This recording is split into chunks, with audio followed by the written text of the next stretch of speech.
Not long ago, this colony had only a queen and 3 workers. Now they are approaching 11. Today, we are giving them an entirely new territory. But will they accept it? Welcome to Ant Colony Diaries, here on Vaina de Hormigas.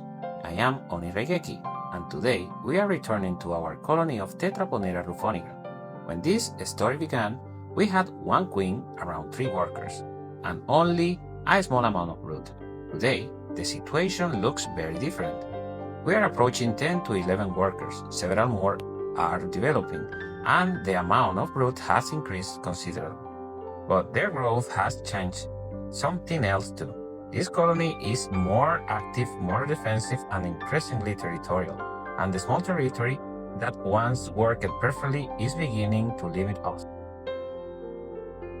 There was nothing wrong with this original setup. For a queen and only a few workers, it gave them exactly what they needed. But as the colony grew, maintaining it became increasingly difficult. The workers react quickly whenever the enclosure is opened, and their territorial behavior has become much more noticeable. That is a good sign of an active colony, but it also tells me that their needs are changing. So instead of waiting until this space becomes genuinely impractical, we are giving them room to expand. And this is their new territory.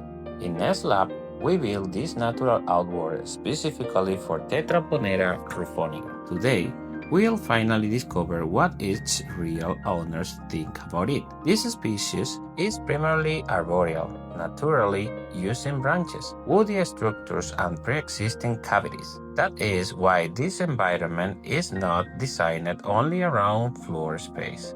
The branches create vertical roots and multiple levels of exploration, giving these ants something a flat outward simply cannot provide: a 3-dimensional territory.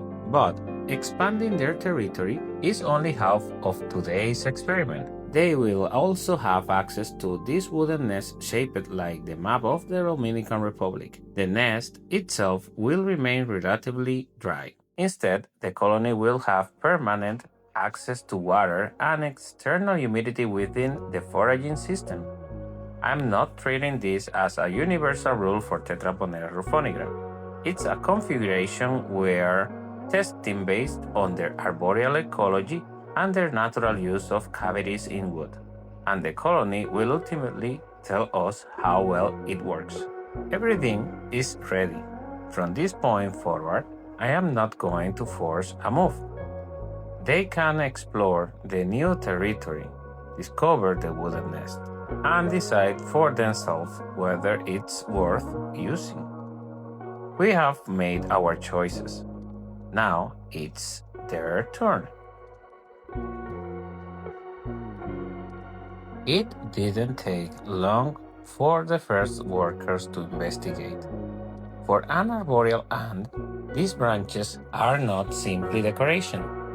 They are pathways, and watching the first explorers move through this new environment is exactly what this setup was designed for.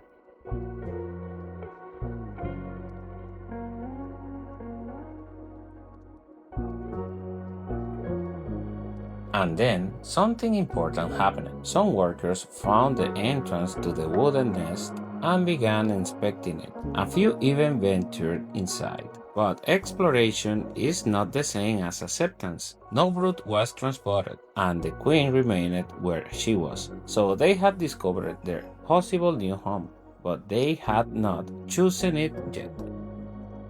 So I changed the configuration and I placed their test tube directly inside the new board, giving them immediately access to the entire territory. The nest is available, but the decision remains theirs. They are already exploring their new territory, but will they eventually choose the wooden nest? For now, we wait. The territory is theirs, their next home. That is still their decision.